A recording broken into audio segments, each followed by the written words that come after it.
Now for global business updates, Rotus Oddiri joins us. Good morning, Rotus. Morning, Dr. Batty. Good morning, Ayo. Good morning, Rufai. We kick things back, off with what to look Welcome forward to this week. There's a lot going on. Thank you, Rufai. Thanks. Good to be back in beautiful, energetic commercial capital here. So yeah, we start with the Trump hush money trial, which is going to be kicking off opening statements today at about 9 a.m. Eastern time. That's about 2 p.m. our time. Then we've got earnings, Q1 earnings tomorrow. We've got Spotify, we've got Visa, and then we've also, the big one, of course, is Tesla. Tesla cut prices for a couple of their models over the weekend, the Model Y, the Model X, about $2,000 each. That is going to impact their revenue. Everybody wants to hear from Tesla and Elon Musk as to whether or not they're still going for the $25,000 electric vehicle car. They are reducing costs because of competition from China. On Wednesday, Boeing, we've talked a lot about Boeing and the issues that they face, particularly with what's happened over the first quarter. What does those 737 challenges, what does that mean for the earnings for the company? Also, Meta, we've talked a lot about artificial intelligence. Going to get to that in a moment. Meta, of course, we're going to see how their Q1 earnings have done so far this year. On Thursday, we've got Alphabet, we've got Microsoft, so more technology on Thursday. And then on Friday, we've got the oil and gas giants. We've got ExxonMobil Q1 and also Chevron, and then core PCE, Personal Consumption Expenditure Price Index. This is the preferred index that the Federal Reserve likes to look at as opposed to CPI, because there are a broader amount of items that the PCE index uses in order to gauge spending. And also it incorporates more for business surveys. CPI uses household surveys, and then it also incorporates a formula that allows, for the change in behavior of consumers. So we'll see what happens on Friday. Artificial intelligence, Microsoft, which of course will be releasing their earnings on Thursday, they've got this new software that they released called VAS1. VAS1, and I really want you to pay attention to this, uses still pictures and animates them. The AI perfectly synchronizes the movement of the lips of the still picture with a voice. Here's a demonstration. Here's a demo from Microsoft.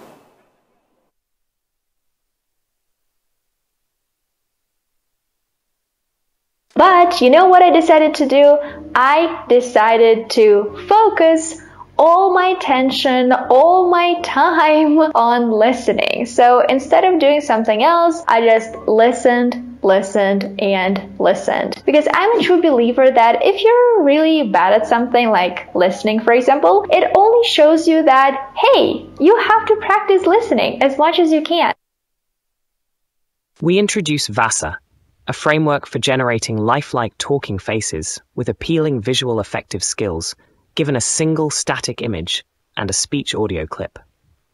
Our model is capable of not only producing lip movements that are exquisitely synchronized with the audio, but also capturing a large spectrum of facial nuances and natural head motions that contribute to the perception of authenticity and liveliness. The core innovations include a holistic facial dynamics and head movement generation model that works in a face latent space, and the development of such an expressive and disentangled face latent space using videos.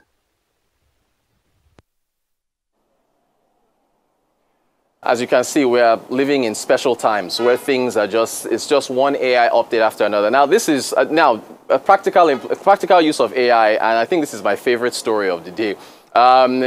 Drake and Kendrick Lamar, there's been some beef that has been erupted in the rap world recently. You should see an image of Drake, Tupac Shakur, Snoop Dogg, and Kendrick Lamar to the right. You'll notice Kendrick Lamar has Christ's thorns on his head. He feels he is the savior of rap music, right? So a little background. Drake used artificial intelligence to bring Tupac back to life. And he also features Snoop Dogg, but the focus has been on Tupac, who's been dead since 1996, to diss Kendrick Lamar, to reply a diss track that Kendrick Lamar sent. Just a little background. On Drake's For the Dogs album, which he released in late October last year, he released a single called First Person Shooter, and it featured rapper J. Cole. If we have the lyrics up there from J. Cole, this is what Kendrick Lamar prompted Kendrick Lamar to respond to them. He says, I love, this is J. Cole, he's from North Carolina. He says, I love when they, the fans, argue who's the hardest MC. Is it K. Dot? Is it Aubrey or me? Aubrey is Drake's real name. K. Dot is Kendrick Lamar. Is it Aubrey or me? He says, we're the big three, like we started a league as in the big three leagues, the NFL, the NHL, the NBA. But right now, I feel like I'm Muhammad Ali. I feel like I'm the greatest. And he says, and that last line, I think is really brilliant. I'll explain why. He says, yes, Muhammad Ali, the one that you call when your stuff ain't connecting. I feel like I got a job in IT. For students of English literature and people who love poetry, that's a double entendre. A double entendre is basically a line or a phrase that has two meanings. So on the one hand, he's saying, I'm Muhammad Ali. I'm the one that rappers call when they are losing connection with their fans to rekindle their interest. And then also, I feel like I have a job in IT, basically making a nod to Indian technicians. Basically, when you have an IT issue in your office, you call the IT department, and shout out to Engineer Taiwo and the incredible IT team at Arise News. So Kendrick responded to that saying, how dare you put me in the same breath as the two of you? I'm better than you, and he dissed them. So then Drake now responds, and here's the lyric. You will hear Tupac's voice, but it's not actually Tupac. Here's the AI.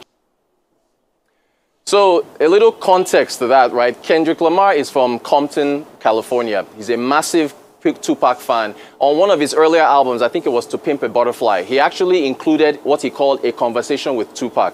But he was very manual about it. He was asking Tupac questions, and then he took answers that Tupac had given in an old interview to serve as the answer. So it was looking like he was having a conversation with him. What Drake did was to say, I'm more advanced than you, I'm better than you. You were using a manual method to talk to Tupac. I brought Tupac back to life with artificial intelligence. And then you hear Tupac saying, Kendrick, we need you, hip-hop savior. You know, I'm etching your name. He's basically using Tupac to insult Kendrick Lamar and really hit him hard in the chest that your savior doesn't even, your idol doesn't even think you're that good. So again, practical use of artificial intelligence even in rap music. Drake is brilliant. So Nigeria, you folks already talked about the CNG vehicles and that Nigeria the government wanting to roll them out. I'm even surprised that they're able to roll them out by May. I was at a Doing Business in Nigeria conference at Landmark before I left for Abuja last week. And I spoke with an entrepreneur who is in the CNG space, who is looking for funding in order to convert CNG vehicles. Before the devaluation of the Naira last year, your conversion price was anywhere from 350 to 450,000 Naira. After the devaluation, because most of the parts have to be imported, it's now about 950 going towards $1 million Naira. So, and then on average, to convert a vehicle from fuel to CNG, it takes about 4 to 7 hours if there are no complications. So for the government to actually, Mr. Onanuga, to say that you are going to have this, this scaling across the country between May, when the devaluation was announced, and now, I heard Rufai saying it should have happened last year. It is, one, expensive, it takes time, and I'm even surprised they're even getting any of these vehicles out. So this is, I think the 2027 target that Dr. Abati mentioned is probably more realistic, but we'll see what happens. You have to take in those fundamentals there in CNG conversion. And then finally, Access Bank, Access Holdings PLC, holding their annual general meeting on Friday, April the 19th. Announcing a total capital raise of up to $1.5 billion. It's going to be, a combination of, tier 1 capital and convertible notes and so on and so forth, equity, quasi-equity, debt notes, and then also announcing a big rights issue of 365 billion Naira, also ratifying the appointment of their non-executive directors, shareholders also praising Aiko Mokede coming back as the chair. That is our updates for today. All right, Rotus, I get the thing about AI and rap battles. For what Microsoft just created, it's really interesting, because that's like a modernized version of deepfakes. So that's like perfecting deepfakes. And when you see with the voice, the head synchronization and everything, it's just overwhelming. So, but for the rap battle thing, I get the slant of AI, but let me bring it back home and give ourselves credit here. This mashup people normally do with artists that had passed.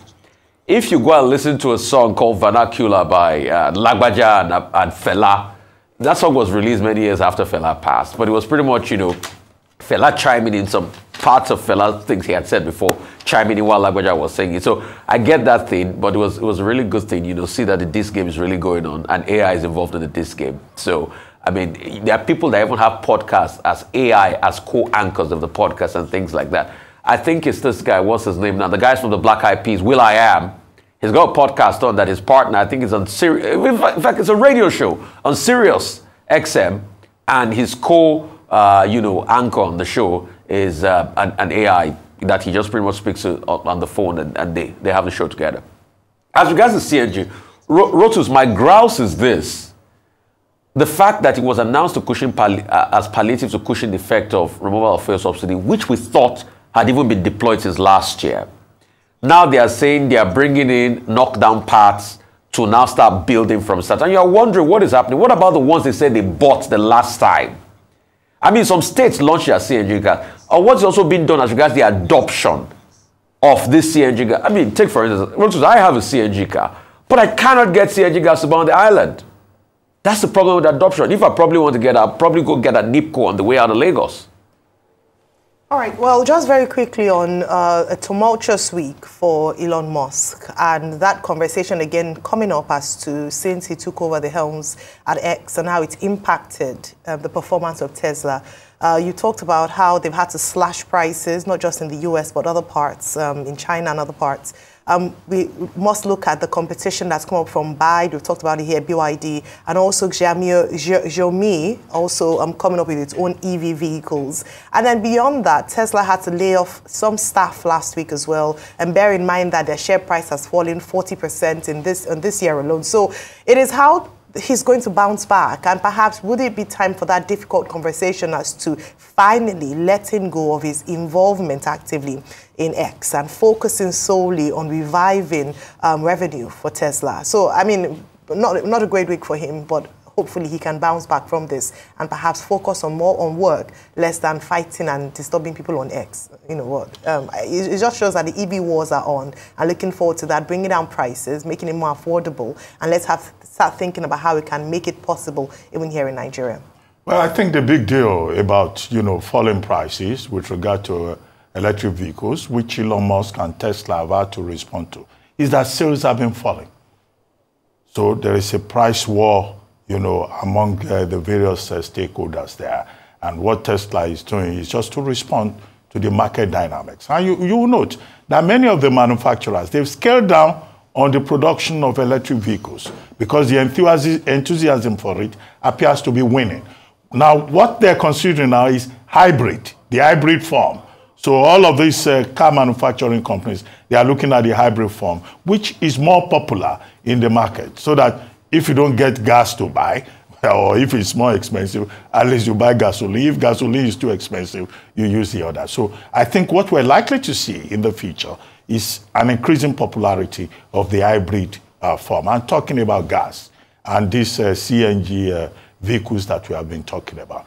Now, we've made all the points. The other question that we have not made is that where is the gas going to come from? We don't even have enough gas on the LNG project.